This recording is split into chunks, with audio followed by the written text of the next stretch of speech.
What's going on, everyone? Welcome back to PinguBricks. Today we've got something really special. We're taking a look at the Japanese winning racing car building set designed by PinguBricks. Now before I begin, I would like to thank my friends at Cubertime for providing the set for review. If you love building, creating, and learning new things, you should definitely check them out. Cubertime offers a huge selection of engineering models, STEM projects, robotics kits, and most importantly, building kits that are perfect for builders of any experience levels. They have something for everyone from boats, planes, trains, to even working shrimp. So if you're looking for a fun weekend project, want to sharpen your problem solving skills, or enjoy building together awesome models, there's definitely something for everyone. Every kit is designed to be a hands-on experience that's both fun and rewarding. Be sure to check out Cubertime using the link in the description and to see what your next build could be. Now this car is meant to represent the legendary Mazda 787B. The car was introduced in 1991 and is famous for being the only rotary powered car and the first Japanese manufactured car to win the 24 Hours of Le Mans that same year. Not only that, but the engine sound is one of the most satisfying things a car enthusiast will ever hear. Take a listen.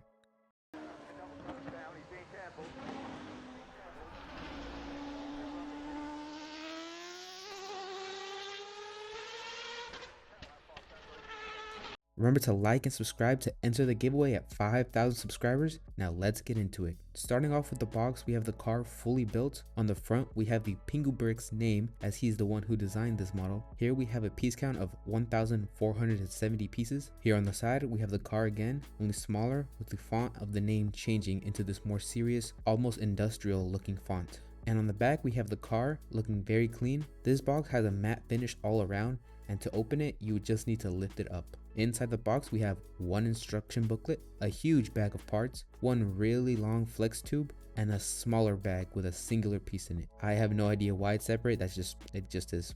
Also, later in this video, I'll be adding the optional stickers that can be bought separately. They are available on brickstickershop.com. Inside the bag of parts, we have 6 separate unnumbered bags, and inside the booklet we have a message from the designer PinguBricks along with an outline of the building journey. Once you open all unnumbered bag, this is a pile of pieces you will have. Now, staring at this is quite intimidating, but to some people that like a challenge, this looks like a fun set for you.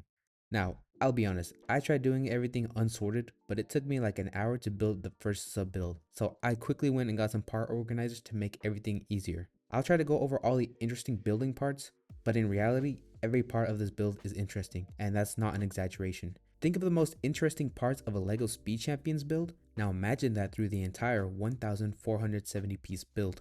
Enough blabbering, let's look at the main cockpit. My favorite part of the section is how the crowbars were used to make the racing seat straps, along with all the pedals on the bottom and the fire extinguisher build. Also, this weird jalapeno pepper looking piece is used to make the pillars for the car. Next, we have the side of the car where we have a loose piece and it won't be secured until after we use this sub-assembly to not only create the shaping, but to also use the brakes with holes built in to secure the loose one in place. This is also the only side to have the exhaust. Next, we have to build the rear of the car that houses the engine. First, we build this thing with a ton of open stud plates.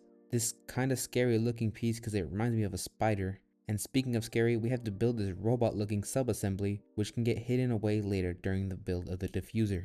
Honestly, I'm so impressed by the way PinguBricks still managed to hide this much detail in something that will almost never be seen. It really makes you appreciate how much care is put into this. It even follows the angle of the diffuser through both assemblies when it's all put together. And here we have the award-winning rotary engine. The detail on this is amazing. I'm mainly surprised how PinguBricks was able to represent the belt system of the real engine down to the same pattern the belt follows. And once you're done admiring the engine, you can put it in the slot. The engine will never actually be connected to studs, rather you have these bars that will hold it in place. From here we finish up the sides of the car. One side comes with a radiator. Something weird about this build is that you need to cut the tube with scissors down to a specific size, meaning you will have to also get a ruler. That or you have to be really good at eyeballing it, like I was.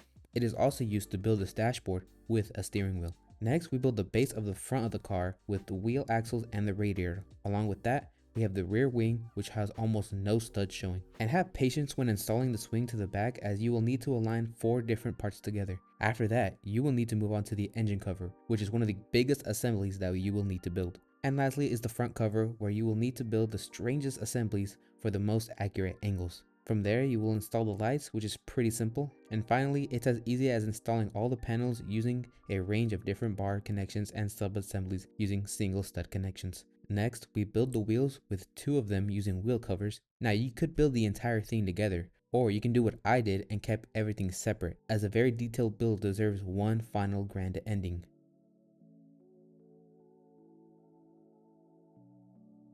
And finally, we have the Mazda 787B in all its glory. This was one of the most challenging, most detailed, and most meticulous builds I have had the pleasure of experiencing.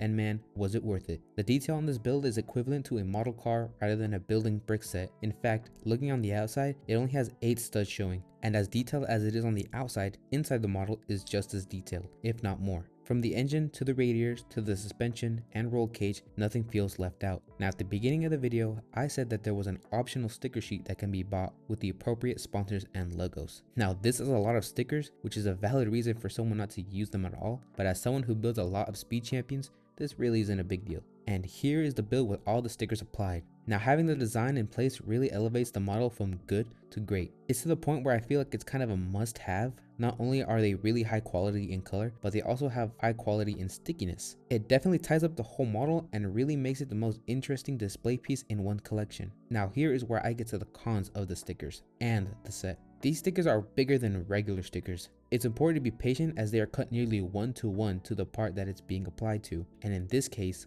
parts. Yes, they also go over different pieces. It's a strange practice, so don't apply them if you plan on taking the entire thing apart. Now through the entire video, I use the word display a lot.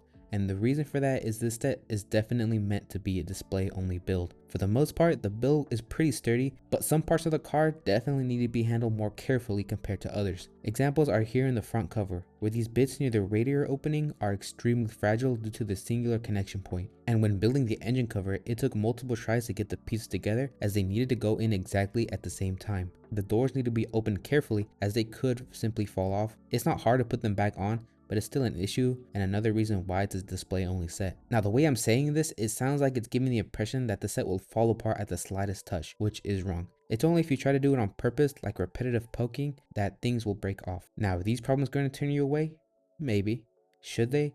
Definitely not. The build is still something to be impressed about. PinguBricks did a great job with the design. Once again, thank you to Cubertime for giving me the opportunity to review this set. If I persuaded you to buy this set, the link will be in the description. Remember to like and subscribe to enter the giveaway at 5,000 subscribers.